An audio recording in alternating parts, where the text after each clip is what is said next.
Rome Robotics is on a mission to develop exoskeletons for all kinds of activities, but its first prototype product is aimed at skiers. The new ski exoskeleton Rome is showing off can help bolster your technique and give you more time out on the slopes without getting in the way of your fun. Through a combination of sensors and software calculations, the exoskeleton adjusts torque at the knee to support what your legs are already doing.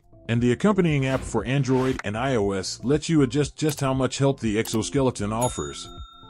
Rome says it's like having intelligent shock absorbers on your legs. Rome suggests the device could help advanced skiers push through harder turns and recover from injury more quickly, while helping casual and elderly skiers stay out on the slopes for longer. The exoskeleton takes on some of the strain on the legs, meaning the usual limb fatigue or pain associated with a day's skiing takes longer to set in.